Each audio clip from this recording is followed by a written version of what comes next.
이 아침에 하나님께서 우리에게 주시는 말씀은 신약성경 마태복음 26장 36절부터 46절 말씀입니다. 이에 예수께서 제자들과 함께 겟세마네라 하는 곳에 이르러 제자들에게 이르시되 내가 저기 가서 기도할 동안에 너희는 여기 앉아 있으라 하시고 베드로와 세베대의 두 아들을 데리고 가실새 고민하고 슬퍼하사 이에 말씀하시되 내 마음이 매우 고민하여 죽게 되었으니 너희는 여기 머물러 나와 함께 깨어 있으라 하시고 조금 나아가사 얼굴을 땅에 대시고 엎드려 기도하여 이르시되 내 아버지여 만일 할만하시거든 이 잔을 내게서 지나가게 하옵소서. 그러나 나의 원대로 마시옵고 아버지의 원대로 하옵소서 하시고 제자들에게 오사 그 자는 것을 보시고 베드로에게 말씀하시되 너희가 나와 함께 1시간도 이렇게 깨어 있을 수 없더냐. 시험에 들지 않게 깨어 기도하라. 마음에는 원이로되 육신이 약하도다 하시고 다시 두 번째 나아가 기도하여 이르시되 내 아버지여 만일 내가 마시지 않고는 이 잔이 내게서 지나갈 수 없거든 아버지의 원대로 되기를 원하나이다 하시고 다시 오사 보신즉 그들이 자니 이는 그들의 눈이 피곤함일러라. 또 그들을 두시고 나아가 세 번째 같은 말씀으로 기도하신 후 이에 제자들에게 오사 이르시되 이제는 자고 쉬라. 보라 때가 가까이 왔으니 인자가 죄인의 손에 팔리느니라. 같이 읽겠습니다. 시작. 일어나라 함께 가자. 보라 나를 파는 자가 가까이 왔느니라. 아멘. 오늘 말씀은 예수님께서 겟세마네에서 기도하시는 내용이 기록되어 있습니다. 오늘 이 말씀을 통해서 우리가 알 수 있는 몇 가지가 있습니다. 첫째로 예수님께서 겟세마네에서 기도하십니다 라는 것입니다. 예수님이 겟세마네에서 기도하십니다. 우리 26장 36절 말씀 다시 한번 같이 읽겠습니다. 시작. 이에 예수께서 제자들과 함께 겟세마네라 하는 곳에 이르러 제자들에게 이르시되 내가 저기 가서 기도할 동안에 너희는 여기 앉아 있으라 하시고 아멘. 감람산으로 가셨기 때문에 감람산 쪽에 겟세마네가 있을 것이라고 추측을 하지만 정확하게 어디에서 기도하셨는지는 알 수가 없습니다. AD 70년경에 디도 장군이 예루살렘을 정복할 때에 이 감람산에 있는 나무들을 모두 다 베어버렸기 때문입니다. 예수님은 하나님께 기도하기 위해 가셨습니다. 문제는 예수님은 기도하기 위해 가셨는데 제자들은 그렇지 않았다는 데에 있습니다. 예수님은 극도로 슬프시고 긴장 상태 가운데서 기도하지 않으면 견딜 수가 없는 상황이셨고 그래서 감람산으로 기도하러 올라가십니다. 문제는 제자들에게는 이 고통이 전해지지 않았다는 것입니다. 예수님이 돌아가실 것을 말씀하시고 잡히실 것을 말씀하셔도 예수님의 제자들은 긴장하지 않습니다. 예수님이 느끼시는 감정과 제자들이 느끼는 그 감정의 거리가 너무나도 멀게 느껴지는 것을 우리가 볼 수 있습니다. 예수님께서는 내가 기도하는 동안에 너희는 여기 있으라 말씀하셨습니다. 다른 복음서의 내용들을 보면은 그 거리가 멀지 않았고 예수님께서 기도하시는 모습을 충분히 볼 수 있고 예수님의 기도 내용을 들을 수 있는 거리였습니다.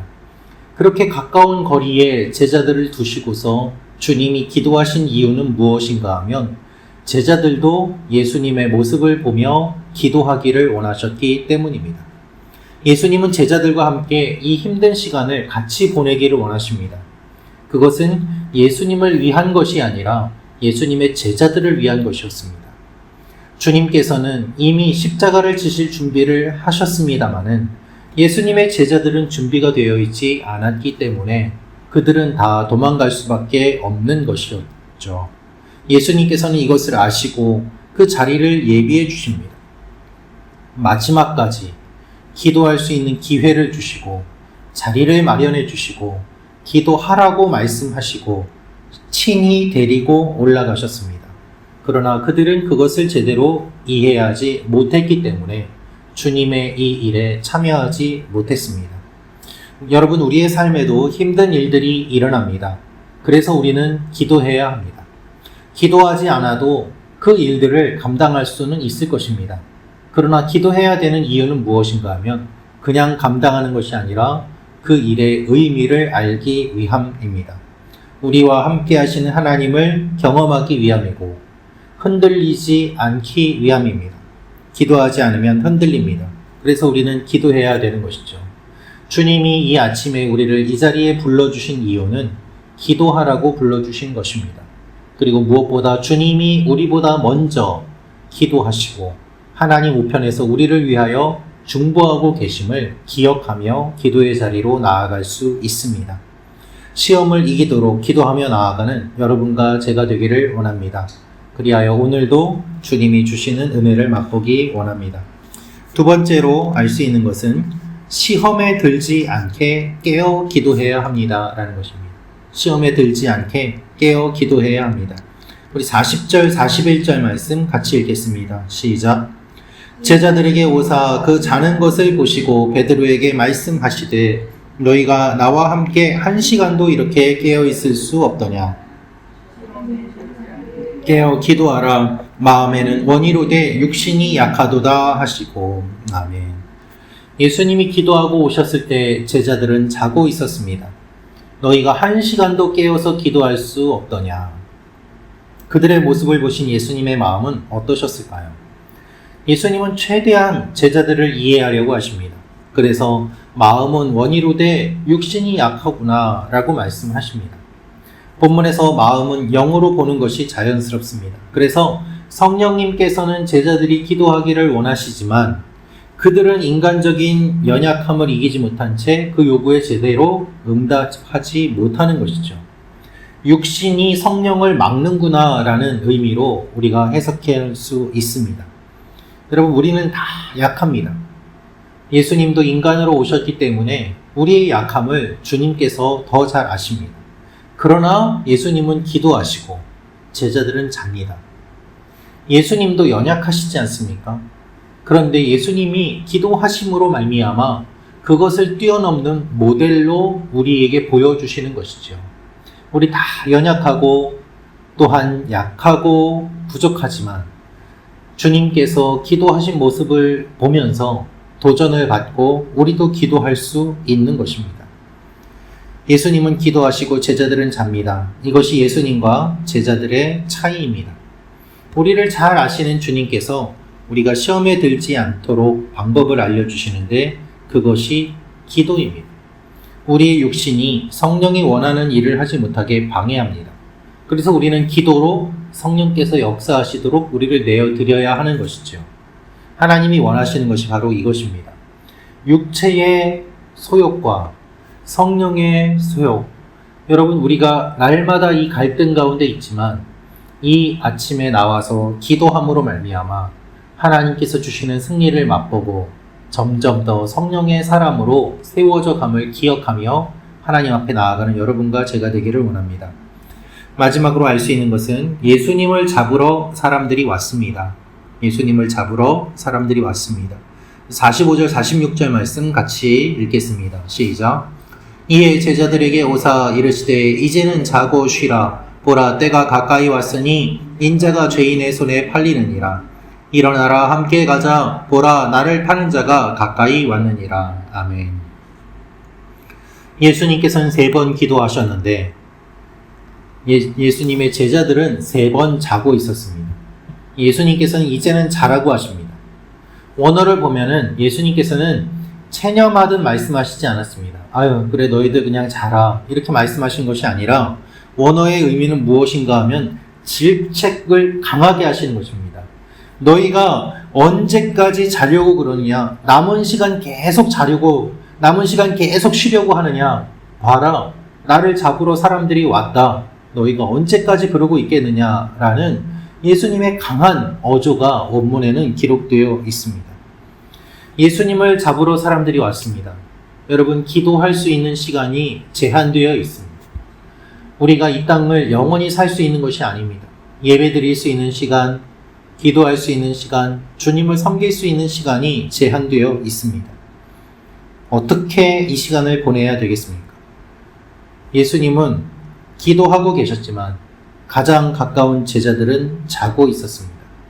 또 다른 제자인 유다는 무엇을 하고 있었을까요? 예수님을 잡으러 사람들을 데리고 같이 왔습니다. 같은 시간에 다른 일들이 일어나고 있는 것이죠. 예수님은 제자들과 3년이라는 시간을 보냈지만 결국 가장 중요한 시간에 예수님의 제자들은 함께하지 않았습니다. 이 얼마나 슬픈 일입니까? 우리가 일생 주님을 믿는다고 하면서도 가장 결정적인 순간에 예수님을 부인하고 주님과 함께하지 않게 된다면 얼마나 슬픈 일이겠습니까? 그렇게 되지 않기 위해 우리는 스스로를 계속 돌아보아야만 합니다. 교만하게 나는 괜찮습니다. 나는 잘할 수 있습니다. 이렇게 이야기하는 것이 아니라 나도 언제든지 넘어질 수 있는 존재임을 기억하며 하나님 앞에 무릎을 꿇을 때 주님께서 우리를 세워주시는 것입니다. 우리는 주님의 도움이 없이는 살아갈 수 없습니다. 그래서 주님 앞에 무릎 꿇고 나아가게 됩니다. 오늘 이 아침에 우리가 기도하는 것도 마찬가지입니다. 주님 우리를 불쌍히 여겨 주옵소서. 우리의 마음을 받아주시고 또한 내일 거룩한 주일을 맞이하는 우리가 되게 하시고 또한 예배를 기도로 준비하게 하시고 하나님의 영광을 사모하며 나아가는 우리 교회가 되게 하여 주옵소서. 함께 기도하며 나아가는 여러분과 제가 되기를 소망합니다. 기도하겠습니다. 참 좋으신 아버지 하나님, 예수님과 함께했던 제자들도 기도하지 아니하고 잠들었습니다. 주여 우리도 그럴 수 있음을 고백하며 나아갑니다.